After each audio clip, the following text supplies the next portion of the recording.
Welcome back to the Creating Resilience video series. This is the 9th video in that series, and we're continuing our journey in caregiver reflection and regulation. And today we're going to really talk about the regulation skills. How do we keep ourselves in the front seat as much as possible? It's about regulation in the day-to-day, moment-to-moment, and it's also about our preventative self-care that perhaps we have some time to do this and we can wedge it in between all the other busy things we do throughout the week. Last time we talked about regulation and how we can have in-the-moment regulation, that is something that we very quickly do when we're actually in that moment, taking a certain type of breath or tensing and releasing our muscles. And then also the preventative self-care. We'll dive in to a few more strategies today. Usually when people are feeling a heightened emotion or especially fear, our heart rate and our breathing, our muscle tension and our thoughts all either really increase or really decrease. So you might think about yourself too. When you're starting to go in your back seat, do you kind of get amped up and have more energy, or do you back off and slow down? In this example, I'm saying that it all speeds up. So if you're a person like me, my heart rate, my breathing, my thoughts, my muscle tension all increases when I have an increase in emotion. My energy increases. So if I'm going to regulate, I want to decrease that some. And the best way to do that is through breathing and movement. So some breathing techniques that we can use. The first one is just belly breathing. I want you to do some of these with me. Belly breathing is where you take a breath and you're breathing in so much that you actually move your belly out. So take just a normal breath in, and you can very slightly feel your belly move. Now this time we're going to take a deep breath in, so deep that your hands that are resting on your belly move out. Good, and now let it go out. It's also called diaphragmatic breathing. But if you really need to take some deep breaths in, instead of just feeling the breath in your chest, you want to breathe out, in and out, moving that belly. If you want to teach this technique or do it with young children, Elmo from Sesame Street has a great belly breathing song, and you can just Google Elmo belly breathing song and you will find it. It's wonderful. Another type of breathing we can do is box breathing. It's a very rhythmical breathing where every part of the breath is the same amount of time. So you would breathe in, you would hold, breathe out, and pause very rhythmically. So we're going to do it for about 2 seconds each. Are you ready? Here we go. In, hold, out, pause. In, hold, out, pause. So it's just putting a rhythm into your breathing. Another way to really shift and change your breathing, which shifts and changes your heart rate, is 4-7-8 breathing. This is a technique that's used a lot of times with first responders. So when they are in a life-threatening situation, they can actually control their breath and their heart rate and shift them so they can actually use the front part of their brain more. It's also used for people that have had a lot of trauma in their background and they suffer from what is called post-traumatic stress disorder, PTSD. And they might have a lot of difficulty through the day or even at night falling asleep. 4-7-8 breathing really works with the concepts that as we breathe in, our heart rate slightly increases. And as we breathe out, our heart rate slightly decreases. So sometime when you're not watching this video, when it's over, take a moment and find the pulse on your neck and then breathe in and hold and feel the rhythm of that pulse. Then keep your hand there the whole time and then breathe out really, really slowly and hold and pay attention to that rhythm. And you should feel it slightly decreased in the rhythm of those beats. That's what 4-7-8 breathing is for. It's to help bring down the heart rate and slow the breathing. This is what it is. You're going to breathe in for 4 seconds, hold for 7 seconds, and then let out really slowly for 8 seconds.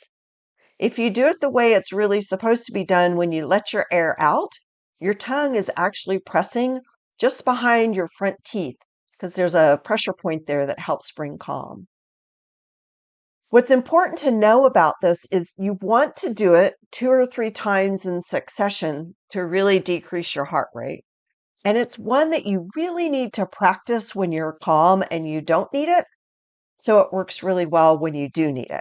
We're going to go through it twice just so you get an idea of what it is, because a lot of times the first time you do it, you feel like you can't hold your breath till 7 and you let your breath out too early and you don't get to 8. And that's okay. That's very normal. So here we go. We're going to breathe in for 4, hold for 7, let out for 8,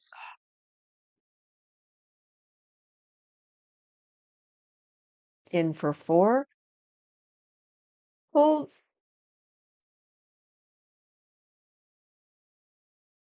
out for 8.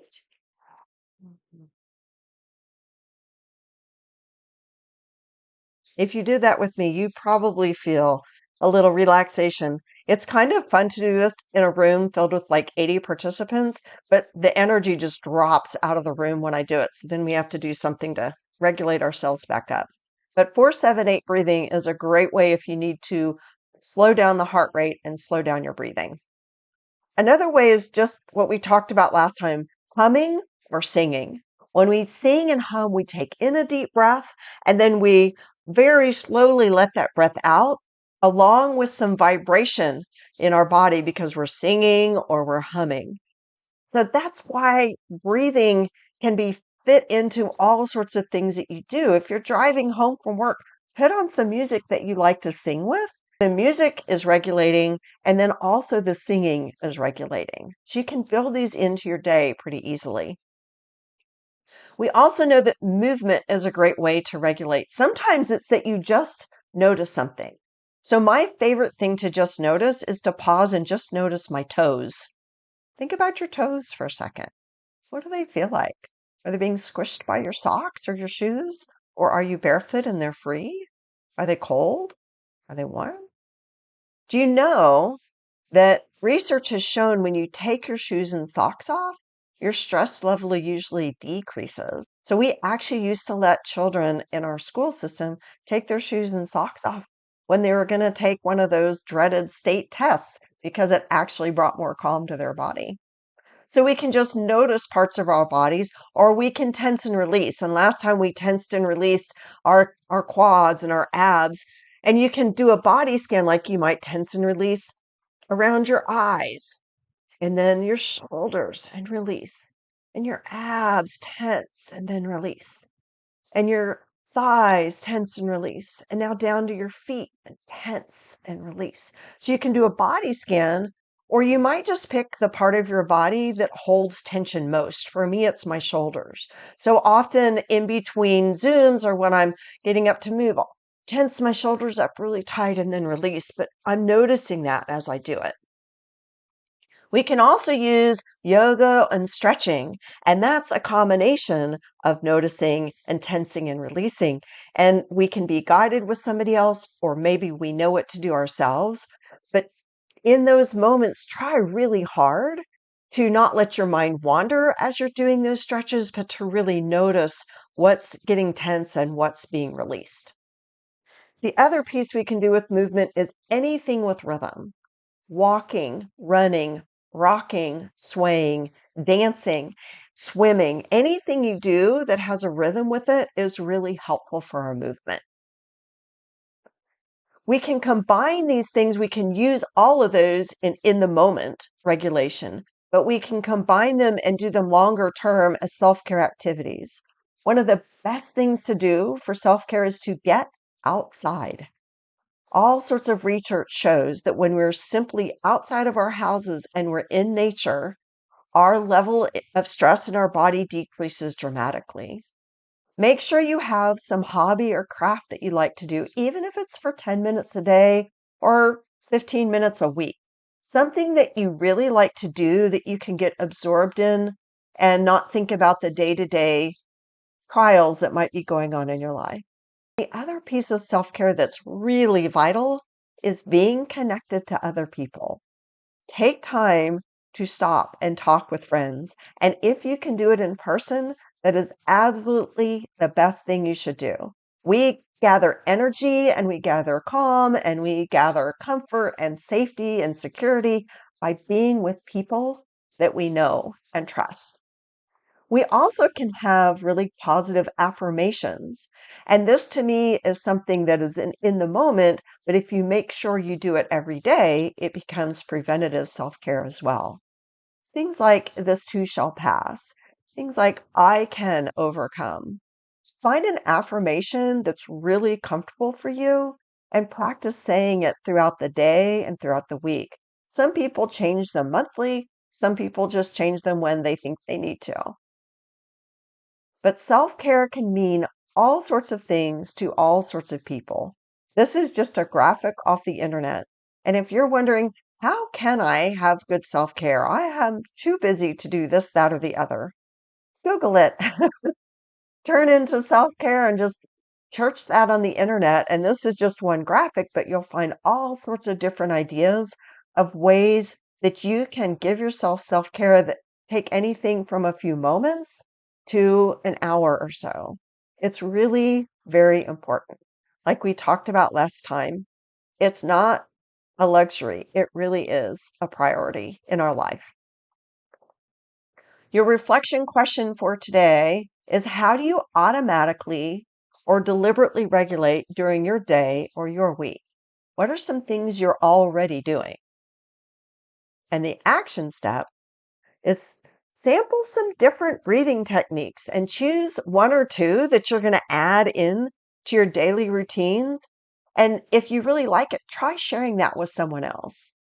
I know that when I first started learning about trauma and stress and our body and our brain and how it's so interconnected, I know that I really didn't care to do mindfulness things like sitting and watching a video that I close my eyes and listen to them talk me through different breathing and different things. But over the last 8 years, I've come to really rely on that. I do like that. Some people do, some people don't. But you have to go out and try new things to see what will work for you. So that's your action step today. Thank you so much for joining me. I hope you enjoyed this session and gathered some strategies and tools that you can add into your life. See you next time.